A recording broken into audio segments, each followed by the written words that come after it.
संत इग्नाशियस का जन्म उत्तरी स्पेन के लोयोला किले में 23 अक्टूबर सन 1491 ईस्वी में हुआ था। वे अपने 13 भाई बहनों में सबसे छोटे थे। उनका बचपन बड़ी ही शान शौकत और ऐशो आराम में बीता था।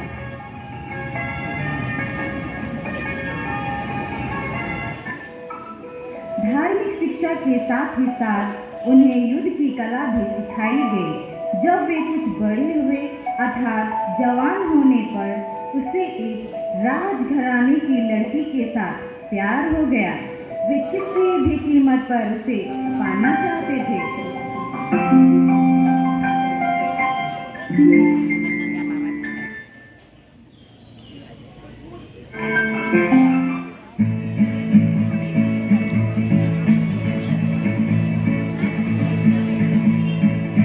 ¿Quién eres tú?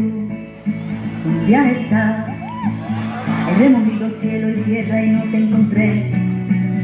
Y llegas hoy tan de repente y das sentido toda mi vida con tu querer.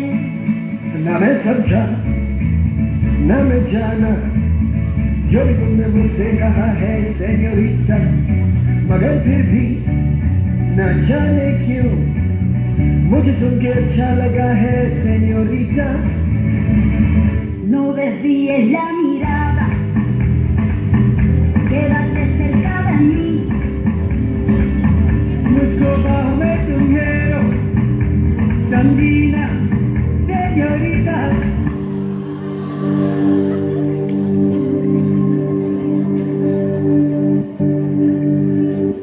Hello, good morning.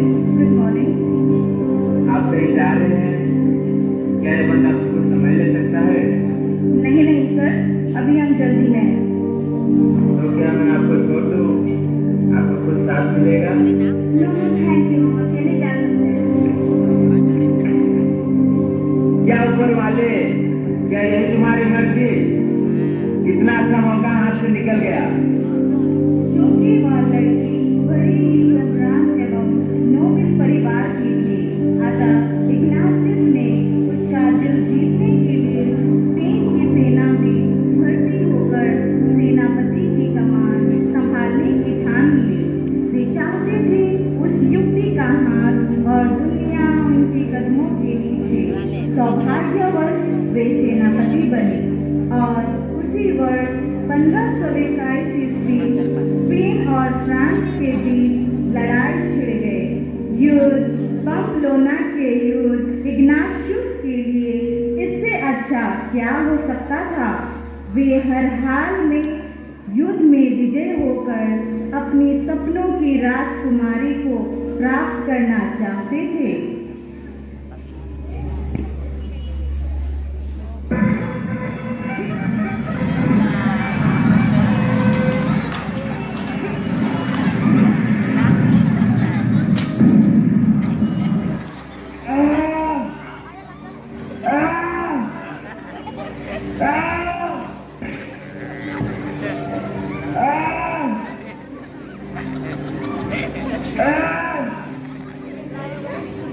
अपार शक्तिशाली एवं गौरवशाली योद्धा इग्नाशियस पम्पलोना के युद्ध के दौरान उनका एक पैर गंभीर रूप से जख्मी हो गया।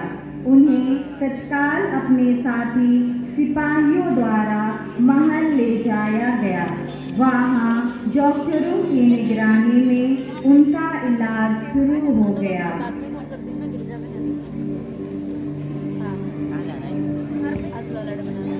डॉक्टर साहब, डॉक्टर साहब, ये मेरे पैर को क्या हुआ है? मैं ठीक से खड़ा क्यों नहीं हो पा रहा हूँ? मेरे दोनों पैर बराबर नहीं लग रहे हैं। इग्नाशियस, जंग के दौरान आपका दाहिना पैर जख्मी हो गया था, जिसके कारण हमने उसका ऑपरेशन करके वापस जोड़ दिया है। मैं सैनिक हूँ, मुझे मेरे दोनों पैर बराबर चाहिए। मेरे देश को मेरी जरूरत है। लेकिन इग्नाशियस, ये आपके आगे की जिंदगी के लिए खतरा हो सकता है। नहीं, मुझे किसी भी हाल में मेरे दोनों पैर बराबर चाहिए। ठीक है इग्नासियस।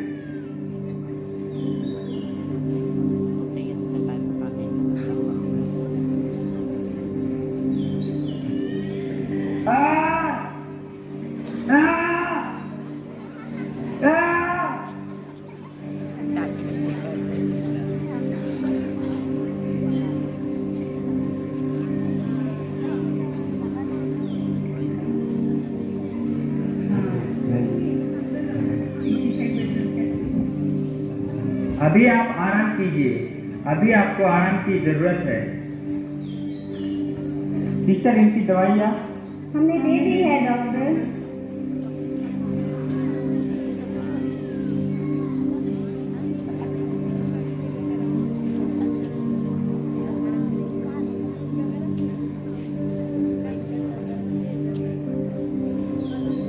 कैसी विडंबना है कि वह पहले की तरह अपनी सपनों की राजकुमारी भाभी! नहीं कर पाएगा। भाभी,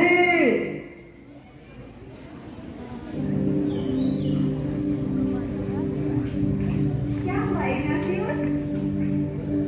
भाभी मैं लेटे लेटे थक गया हूँ, मुझे पढ़ने के लिए उपन्यास चाहिए।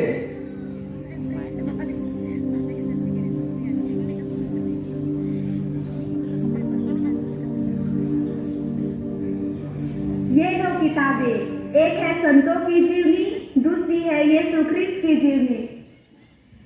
संतों की किताबों से मुझे क्या, मैं एक सैनिक हूँ, सच नहीं। दूसरी किताबें नहीं है।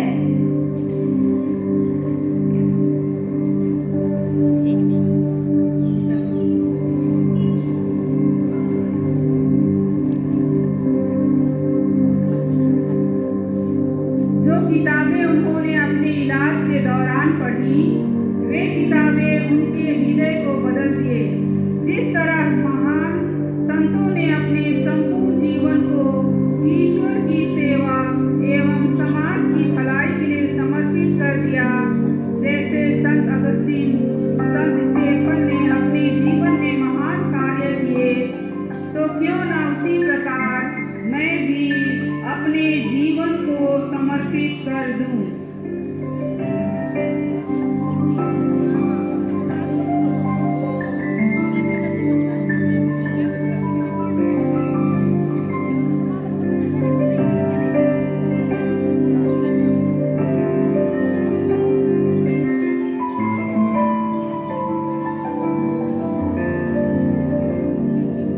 How beautiful is this world we light, but not a soul shall remain.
से मुझे तलवार की कोई जरूरत नहीं। प्रभु यीशु, आज तक मैं संसार का वीर था। मैं दुनिया और उसकी सुंदरता और धन दौलत के पीछे भागता था, लेकिन आज से मैं आपका वीर हूँ, आपका सेवक हूँ। मैं अपना शरीर, अपने आत्मा, अपना सर्वस्व तुझे अर्पित करता हूँ।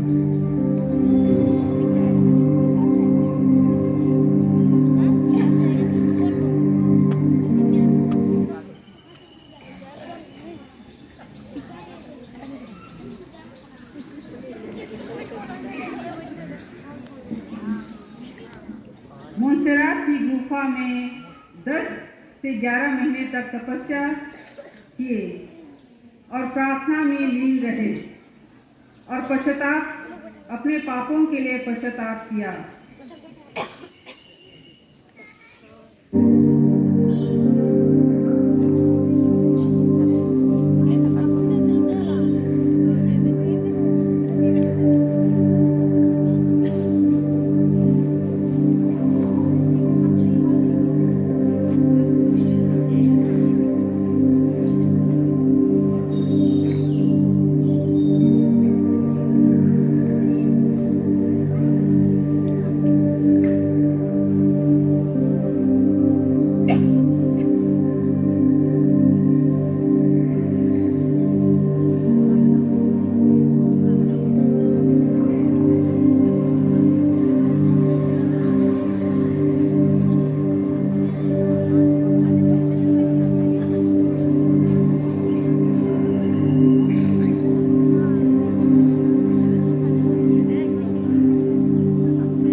वहीं उन्हें दिव्य दर्शन हुए और उन्होंने आध्यात्मिक साधना अर्थात स्पिरिचुअल एक्सरसाइज लिखे, जो यीशु समाजियों के साथ साथ पूरी कार्तिक कलीसिया के लिए आध्यात्मिक नवीनीकरण के लिए एक सौगात बना।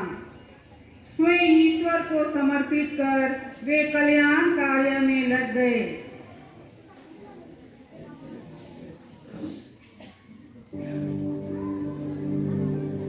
धर्म प्रचार करने लगे, लोगों को उपदेश देने लगे, परंतु कुछ लोगों ने उन्हें अज्ञानी समझकर उनकी शिक्षा पर प्रश्न चिन्ह लगाकर उन पर झूठी बातें फैलाने का आरोप लगाया। बस कर, भगवान भगवान करता है, क्या तुझे तेरे भगवान से मिला था? बहुत हो गया, लोगों को भगवान के नाम पर गुमराह करने चला है। कुछ तो अनपढ़ है, लोगों को सिखाने चला है। बांधो इसे, बांधो, बांधो और बांधो, जितना बांध सकते हो बांधो, मेरा ईश्वर खुश होगा।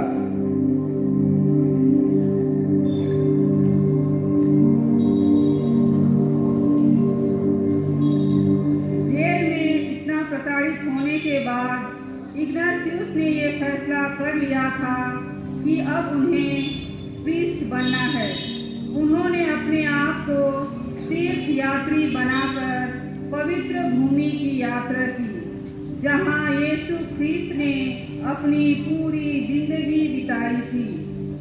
उनके पदचिन्हों को देखकर वे उनका अनुकरण करना चाहते थे। दोबारा उन्हें अज्ञानी समझकर जेल न भिजवा दे, इसलिए उन्होंने 30 वर्ष की अवस्था में पेरिस जाकर बच्चों के साथ बैठकर शिक्षा ग्रहण की। Good morning sir. Good morning friend. Oh classmate.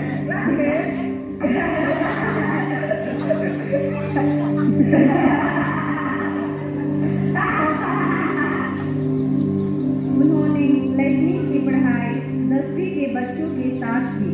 30 वर्ष के इग्नातियुस को अपने से बहुत कम उम्र वाले बच्चों के साथ पढ़ाई करना कांटे भरे सफर से कम ना था।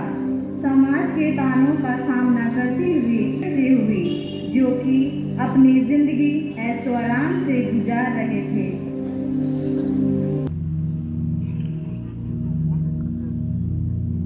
जेवियर, तुम्हें कितनी बार समझाया है? जिज्ञासु, तुम फिर आ गए? फिर वही बात करोगे? मनुष्यों में भगवान बसता है। मनुष्यों को प्यार करो तो भगवान खुश होता है। दूसरों के दुख को अपना दुख समझो। अरे, तुम्हें समझना है तो समझो, तुम्हें दर्द लेना है तो लो।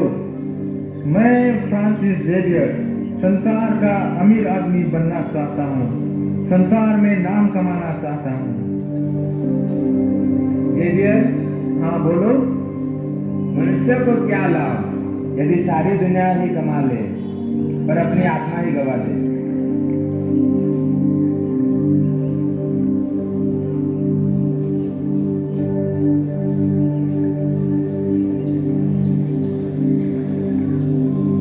मेरे प्रभु, मेरे मालिक, मैं भूखा हूँ, मैं प्यासा हूँ। मेरे पास पैसे नहीं है, मेरे पास कुछ भी नहीं है। मेरी सहायता कीजिए। आई एम नॉट अलोन माई सन। मैं तुम्हारे जैसा ही हूँ। इस दुनिया में केवल देने वाला ईश्वर है। मेरे पास जो है वह तुम्हारा भी है।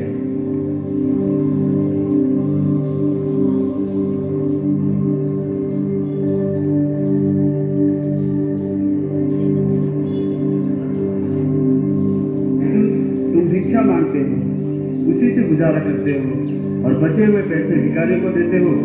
यदि उसी पैसे को संभाल कर रखो तो तुम्हें अगले दिन भीख मांगने की जरूरत नहीं होगी। देखो इग्नातियस, तुझ में ईश्वर बसते हैं और मैं भी तुझे प्यार करता हूँ। इसीलिए मैं तुझे यह सलाह दे रहा हूँ, आगे तुम्हारे बस। मैं आपसे कुछ पूछना चाहता हूँ।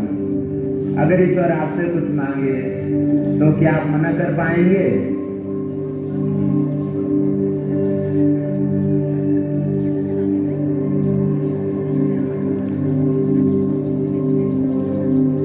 का मानना था कि हर एक इंसान में ईश्वर बसता है।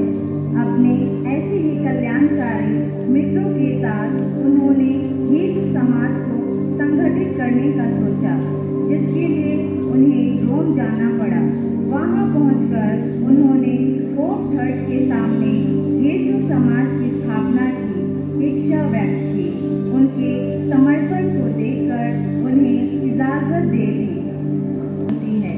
वे 9 साथी ईश्वर की योजना को पूरा करने के लिए संत पिता के पास जाकर आजीवन ब्रह्मचर्य, निर्धनता और संत पिता के प्रति आज्ञा पालन का व्रत लिया। इनसे प्रभावित होकर संत पिता पॉल तीसरे ने उन्हें पुरोहित बनने की अनुमति प्रदान की। सन 1554 में यीशु समाजियों के उन्होंने संविधान लिखा। उनका सिद्धांत ग्रेटर ग्लोरी ऑफ गॉड, ईश्वर के महत्तर महिमा के लिए। उनके साथियों ने यूरोप के विभिन्न देशों में गए।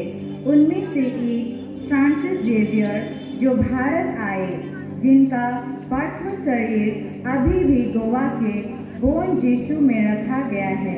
फलस्वरूप 1540 में विश्व प्रसिद्ध यीशु समाज की स्थापना हुई, जिसे जेसुइट या सोसाइटी ऑफ जीसस के नाम से जाना जाता है। संत इग्नातियस की मृत्यु 31 जुलाई सन 1556 में समाजियों द्वारा 118 प्राइमरी और मिडिल स्कूल्स हैं, 149 high school, 58 university colleges, 22 technical colleges, 16 business administration institution, 11,525 teachers और 3,34,538 छात्राएं। यीशु समाजियों की संख्या दुनिया भर में 14,439, साउथ एशिया में 3,955 यीशु समाजी कार्यरत हैं। इस संस्थाओं के द्वारा यीशु